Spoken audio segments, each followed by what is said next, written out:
반갑습니다. 말씀과 함께 하루를 시작하는 주님의 백성들을 예수님의 이름으로 축복합니다. 2025년 1월 27일 월요일 오늘 주신 말씀은 여호수아 18장 1절부터 28절까지입니다. 이스라엘 자손이 그 땅을 정복한 뒤의 일이다. 이스라엘 자손 온 회중이 실로에 모여서 거기에 회막을 세웠다. 그러나 이스라엘 자손 가운데 유산을 아직도 받지 못한 지파가 7이나 남아 있었다. 그래서 여호수아가 이스라엘 자손에게 이렇게 말하였다. 당신들은 어느 때까지 당신들 조상의 하나님이 당신들에게 주신 땅을 차지하러 가기를 미루겠소? 당신들은 각 지파에서 세 사람씩을 선출하시어 내가 그들을 그리로 보내겠소.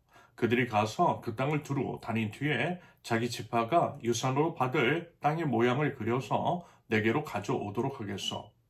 그 땅은 7 몫으로 나눌 것이요. 유다는 남쪽에 자기 영토에 머물고 요셉 족속은 북쪽에 자기 영토에 머물도록 하시오. 당신들은 그 땅을 7 몫으로 나누어서 지도를 그리고 그것을 여기 나에게로 가져오시오. 그러면 내가 여기 주 우리 하나님 앞에서 제비를 뽑아서 당신들의 몫을 결정하겠소. 그러나 당신들 가운데서 레위 사람은 받을 몫이 없어. 주님의 제사장이라는 직분이 있고 그들의 유산이기 때문이요. 또한 갓과 르우벤과 므낫세 반쪽 지파는 주님의 종 모세가 요단강 건너 동쪽에서 그들에게 준 유산을 이미 받았소. 그 땅의 모양을 그리러 가는 사람들이 떠나려 할 때에 여호수아가 그들에게 지시하였다. 가서 그 땅을 두루 다녀보고 그 지도를 그려서 내게로 돌아오시오. 내가 여기 실로에서 주님 앞에서 제비를 뽑아서 당신들의 몫을 결정하겠소. 그 사람들이 가서 그 땅을 두루 다니며 성읍의 명단을 작성하여 책에 7 몫으로 그려서 실로에 진에 있는 여호수아에게 돌아왔다. 실로에서 여호수아는 주님 앞에서 제비를 뽑고 거기에서 그는 이스라엘 자손의 각 지파에게 그 땅을 나누어 주었다. 첫 번째로 베냐민 자손 지파의 각 가문의 몫을 결정할 제비를 뽑았다. 제비로 뽑은 땅의 경계선은 유다 자손과 요셉 자손의 중간이었다. 그들의 북쪽 경계선은 요단강에서부터 여리고 북쪽 비탈로 올라가서 서쪽 산간 지반을 지나 베다멘 광야에 이르고 또 그 경계선은 거기에서부터 루스로 나가서 루스 남쪽 비탈에 이르는데 루스는 베델이라고도 부른다. 그 경계선은 다시 아달로 내려가서 베토론 남쪽 산간 지방으로 지난다. 그 경계선은 또 남쪽으로 베토론 맞은쪽 산에서부터 서쪽을 따라 남쪽으로 돌아서 유다 자손의 성읍인 기랴파알 곧 기랏 여야림에 이르러 끝난다.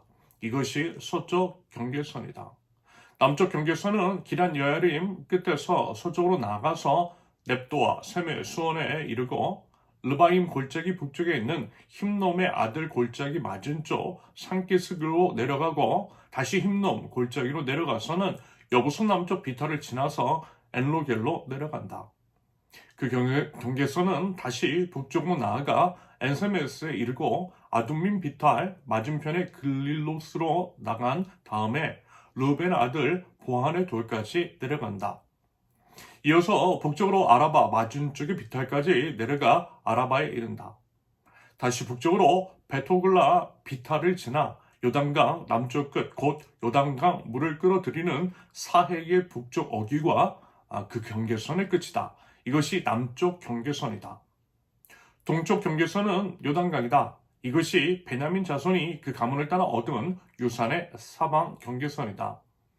베냐민 자손의 지파가 그들 가문을 따라 차지한 성읍은 여리고와 베도글라와 에메크시스와 벳아라바와 스마라임과 베델과 아윈과 바라와 오브라와 그발 암모니와 오브니와 게바 이렇게 12성읍과 그 주변 마을들 또 기브온과 라마와 부에롯과 미스바와 그비라와 모사와 레겜과 이르부엘과 다랄라와 셀라와 엘렙과 여부스 곧 예루살렘과 기브앗과 기랏 이렇게 14성읍과 그 주변 마을들이다. 이것이 베냐민 자손이 그 가문을 따라 얻은 유산이다. 아멘.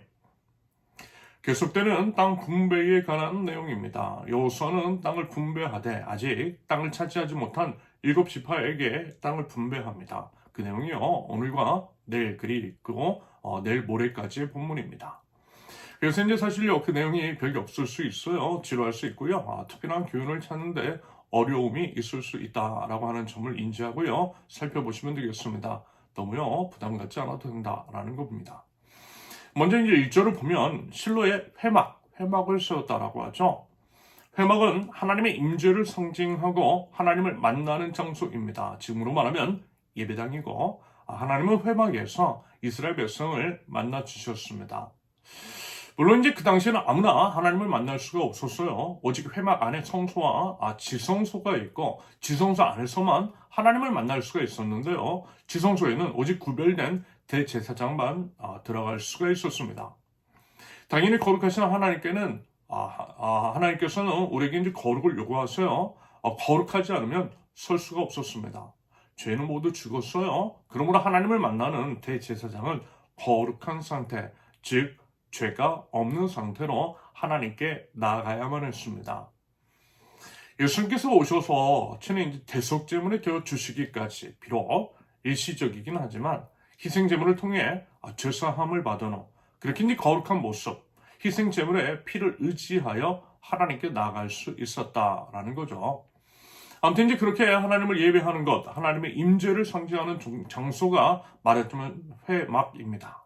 회막이라고도 하고 성막이라고도 하는 과거의 예배당. 나중에 이제 다윗의 준비와 솔로몬의 시행으로 이동하는 회막은요, 고정된 건물인 성전으로 바뀌게 되죠. 그리고 이제 또다시 이동된 성전으로 변화하게 됩니다. 그 성전, 다름 아닌 누구예요? 저와 여러분입니다. 성령님을 보시는 우리 모든 믿는 자들이 바로 하나님의 성전, 움직이는 성전이라는 거죠. 고린도전서 3장 16절, 여러분은 하나님의 성전이며 하나님의 성령이 여러분 안에 계신다, 거하신다는 것을 알지 못합니까?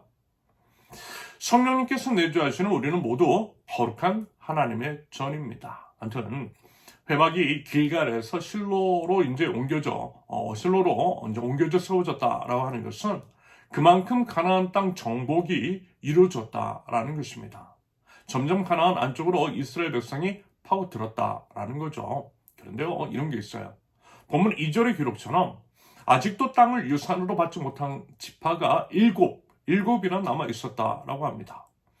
앞서 이제 요단강 동편에서 땅을 분배받은 루벤 지파와 갓 지파와 므낫세 반절 지파, 그리고 이제 유다 지파와 에브라임 지파와 그리고 나머지 므낫세 반절 지파는 땅을 나누어 가졌지만 그 외의 지파들은요, 아직 땅 분배가 이루어지지 않았던 것이고요, 그에 대한 이야기를 하고 있는 것입니다.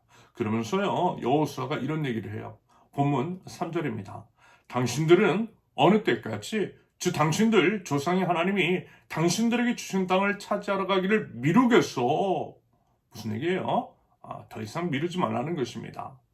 하나님께서 땅을 주지 않으신 것이 아니라 즉각적으로 순종하지 않은 탓이라는 거예요.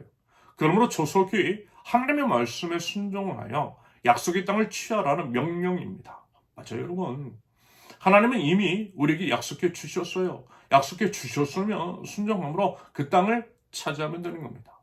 무엇보다 여러분 이미 말씀을 드렸잖아요. 하나님은 빈 땅 주신 것이 아니라고 말입니다. 감 떨어져라 감나무 밑에서 입만 벌리고 있는 것은 신앙인의 바른 태도가 아니라고 하였습니다. 적극적으로 취해야 한다는 거예요. 여러분 이거요, 욕심부리라는 얘기가 아니라 이미 약속하신 말씀 있으면 그 말씀에 순종함으로 나아가는 것이 믿는 자의 바른 태도라는 것입니다. 주님 말씀하시면 나아가겠다라고만 찬양할 것이 아니라 그 찬양대로, 그 말씀대로, 그 믿음대로 발걸음을 떼는 것이 마땅한 태도라는 거예요. 여러분 어떻습니까? 하나님께서 이제 주신 말씀, 약속의 말씀 아마 있으신 분 계실 거예요. 그러면서 이제 주저하고 계신 분도 있을지 모르겠습니다.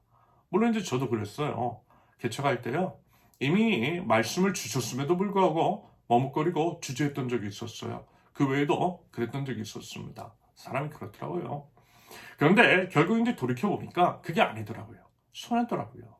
머뭇거리고 주저한 만큼 제게 좋을 것이 없다라는 것들을 깨달았습니다. 왜요? 하나님의 명령이니까, 하나님의 약속이니까, 하나님의 말씀이요 좋은 것이니까요. 좋은 것은요 지체하지 않고 취하는 것이 좋은 것이겠죠. 여러분 부디 그 믿음에 따라 순종의 발걸음을 떼면 좋겠습니다. 그러할 때에 하나님께서 약속하신 그것을 이루어 주실 줄로 믿습니다. 아무튼 그 같은 권면으로 나머지 지파에 따라 땅 분배를 하되, 오늘 본문에서는 베냐민 지파, 이스라엘이라고도 하는 야곱이 4명의 아내 중 유일하게 사랑했던 여자 라헬의 두 번째 아들인 베냐민, 첫째 아들 요셉, 그리고 이제 요셉 지파는 이미 땅 분배를 했고요. 두 번째 아들인 베냐민 지파를 시작으로 나머지 땅을 나눠줌으로써 나머지 7지파의 땅 분배가 시작이 됩니다. 앞으로 이제 그 내용을 계속 살펴볼 것이고요. 앞서 말씀을 드린 것처럼 부디 하나님의 약속의 말씀에 주저함 없이 순종의 발걸음을 즉각적으로 뗄 줄 아는, 그래서 하나님의 선한 역사하심을 경험하는 저와 여러분들 모두가 되실 수 있기를 예수님의 이름으로 축원합니다. 함께 기도합니다. 하나님의 말씀에 즉각적으로 주저함 없이 순종하는 하나님 그 믿음 허락하여 주시옵소서. 핑계대는 인생 아니라 믿음으로 사는 주님의 백성이 될 때에 주님 저희 삶을 통하여서 역사하여 주시옵소서. 예수님의 이름으로 기도합니다. 아멘. 하나님께서 오늘 주신 말씀과 각자의 기도 제목을 놓고 우리 잠시 기도합니다.